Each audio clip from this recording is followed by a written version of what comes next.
Chega mais, Breno, tudo bem? Tudo bom, Mauro, Maringoni, a Zenha saiu. Não, a Zenha está aqui. Vanessa. Tá. Muito bem chegado, então, os dois diretos de Caracas. Tinha perguntado para a Vanessa, na sequência, você, Breno e Maringoni podem entrar nesse assunto também, porque o grande bateção de bumbo da extrema-direita, da direita, da Globo News, da esquerda neoliberal, né? O negócio lá no ICL era só esse tema agora. O pessoal que falou foi lá dar uma olhada. As tais das atas, né? Que estaria sendo negado o acesso à oposição às atas e que isso seria uma evidência de fraude. Como eu disse, esse é o discurso da extrema-direita a setores da esquerda neoliberal. Como é que está essa questão aí, Vanessa e Breno, vocês que estão aí? Fala, Vanessa. Eu acho que sobre esse tema o Breno deve ter mais informações do que eu. Vamos começar com o Breno. Joguei para... Breno, você tem notícia sobre isso? Bom, primeiro a gente tem que entender como é que funciona o sistema eleitoral venezuelano. E do que se o que tem de bobagem sendo dita no mercado é impressionante. Está se falando quando se utiliza essa expressão atas. Como é que se vota na Venezuela? Você vai à urna, você se identifica de forma biométrica, 100% de identificação biométrica na Venezuela.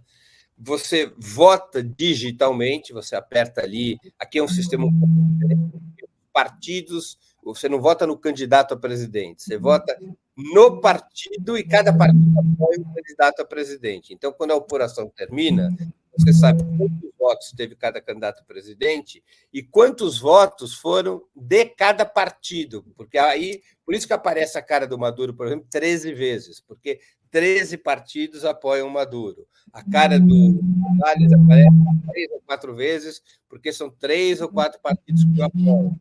É só um partido que apoia, aparece só uma vez. Então, é uma meta de votar no partido e ao votar no partido, você leva o teu voto para aquele candidato a presidente que aquele determinado partido apoia. Então, as pessoas votam.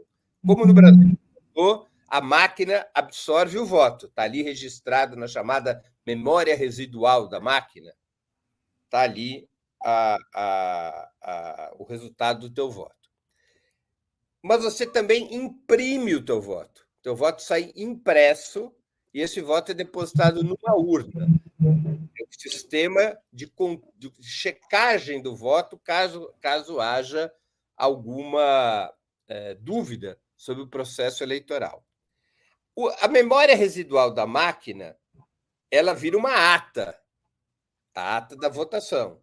E ela é transferida para o Conselho Nacional Eleitoral. Então, você tem um instrumento de controle, que é a ata, e essa ata tem que bater com a memória residual da máquina, quer dizer, você, quando faz a checagem, você pode comparar esta ata com a memória residual da máquina no centro da votação, e os votos depositados na urna são o último elemento de confirmação do resultado daquele centro eleitoral. Automaticamente, 54% das urnas são submetidos à checagem entre ata e memória residual da máquina. Aleatoriamente, 54% das urnas são submetidas à revisão. Essa é a regra do jogo aqui. Então, essa é a situação. O que a oposição está dizendo?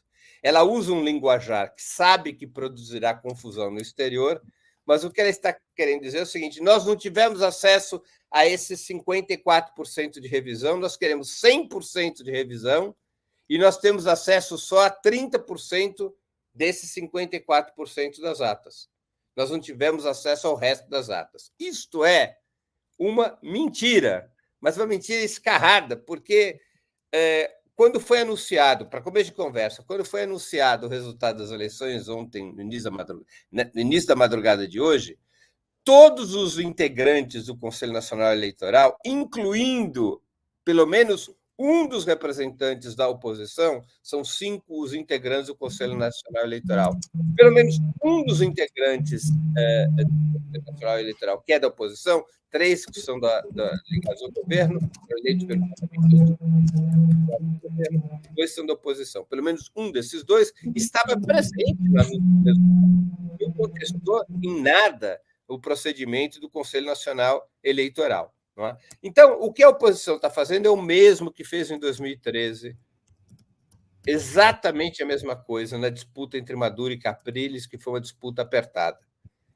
Ela cria uma confusão, tenta criar uma confusão, criar uma situação de paralisia no reconhecimento do resultado eleitoral na Venezuela, denunciando que não tem acesso às atas. Não é? Lembremos o que aconteceu em 2013, que o chefe de campanha de Capriles disse: eu tenho provas da fraude, vou apresentá-las em 48 horas. Até hoje essas provas não foram apresentadas. Até hoje elas não foram apresentadas. Nós temos que entender, e nós não é só quem está assistindo aqui a gente, ou nós aqui que estamos falando, é necessário que as pessoas entendam com quem se está lidando. Maria Corina Machado, que é quem chega a oposição de extrema-direita, ela está à direita de Jair Bolsonaro.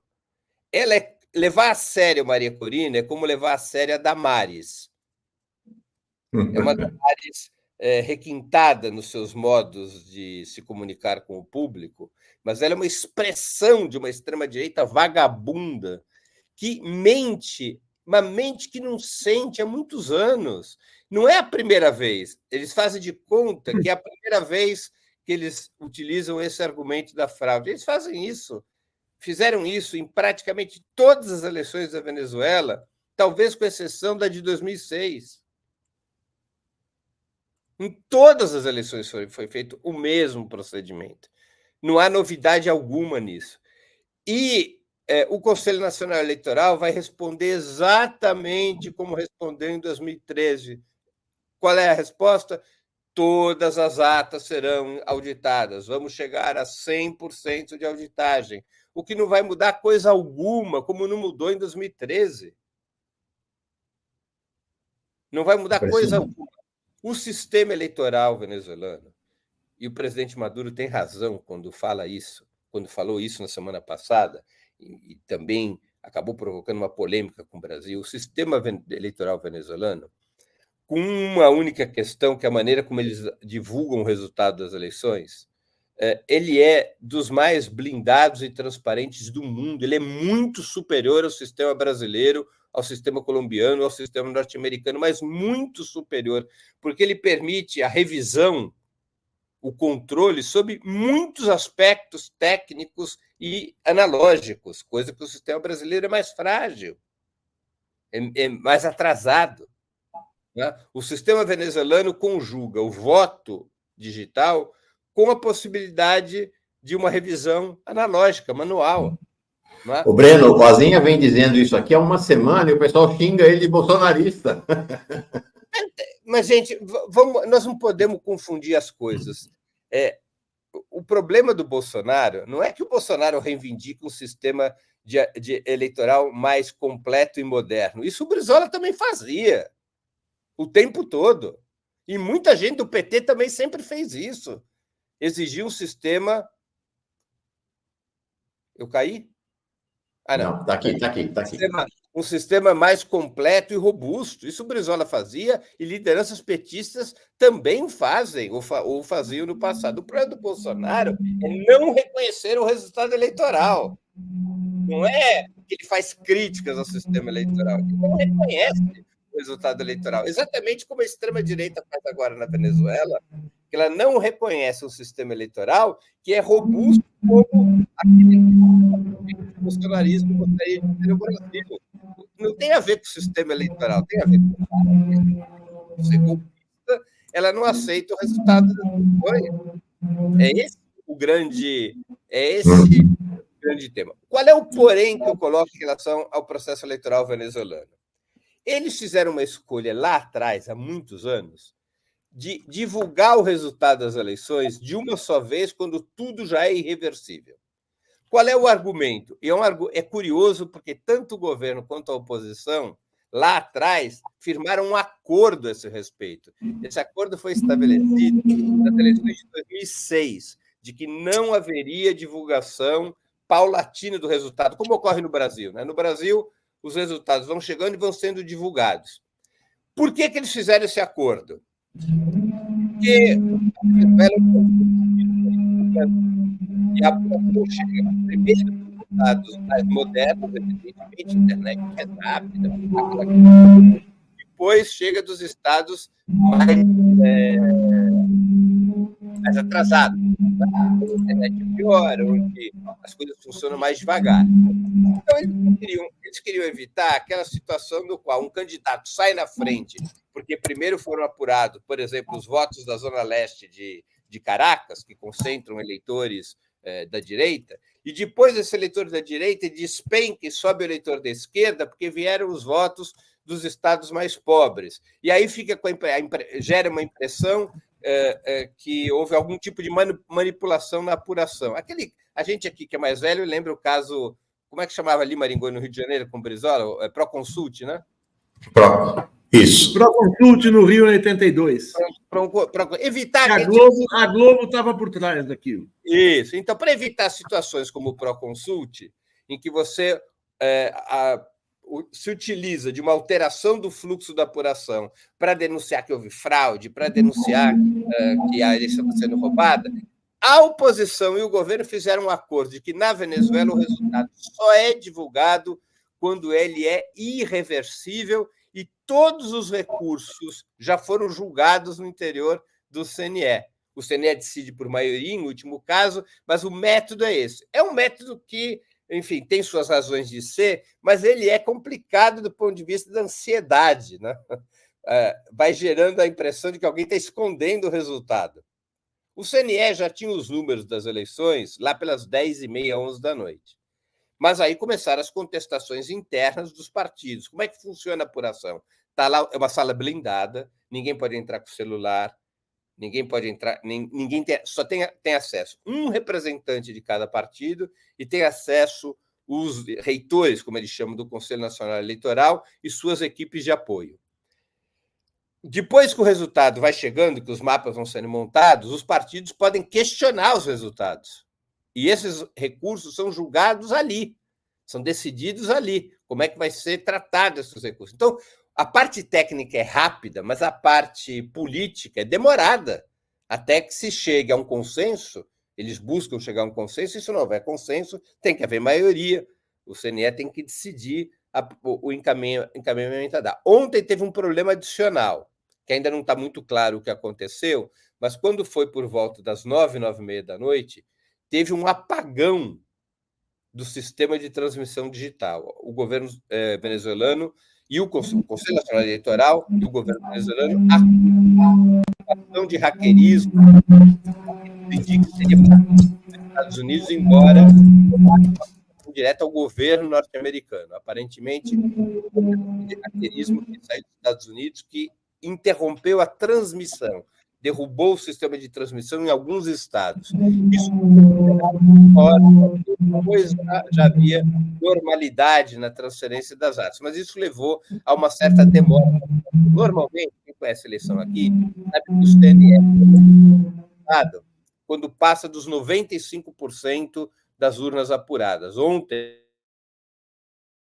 foi divulgado a público com 80% das urnas apuradas, mas quando já era irreversível a vitória de Nicolás Maduro. Então, eu conto toda essa conversa para dizer o seguinte: essa história de atas é conversa para boi dormir, é pretexto para criar marola, para criar uma crise, para fazer com que os aliados internacionais da extrema-direita venezuelana embarquem, ou pelo menos provisoriamente embarquem na canoa do não reconhecimento.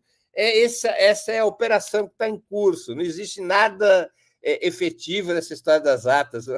É que quando falam em atas, as pessoas acham que é uma pasta debaixo do braço que o CNE escondeu as atas em algum canto, né? Ou seja, existem vídeos disponíveis na internet que mostram como é que a transmissão das atas são atas eletrônicas. São atas que têm a ver com cada centro eleitoral, como é aqui no Brasil. Ninguém saiu, ninguém fugiu. Eleição estudantil dos anos 70, né? Você não queria perder o centro acadêmico para uma força política opositora, você sumia com as atas, eleição sindical. Isso não é assim, né? Não existe uma ata que você bota debaixo do braço e sai correndo, né? Isso aqui é uma conversa mole. Aí a Maria Corina chega, não, eu estou segura que 70% dos eleitores foram por Gonzalez e 30% por... Está segura a partir do quê? Da apuração na casa dela? De onde veio isso? Né? Em 1979, eu tenho desconfiança que a minha chapa, que era candidata à reeleição na União Estadual dos Estudantes, foi derrotada no esquema desse, viu? O nego que botou urna debaixo do braço e saiu correndo, mas nunca tivemos provas. É interessante você comentar isso, Breno. A gente tem dito aqui já, desde a semana passada, o verdadeiro FEBEAPA, né? Festival de Besteiras que assola o Brasil, né? A direita, a extrema-direita, propositadamente, mas setores da esquerda que propagam essas besteiras, né? O Festival de Besteiras do velho Stanislau Pontes Preto, pessoas que desconhecem por completo o processo venezuelano e saem aí com declarações taxativas, né? Maduro ditador, a eleição é fraudada, e aí vai. Mas aí é uma doença na esquerda brasileira.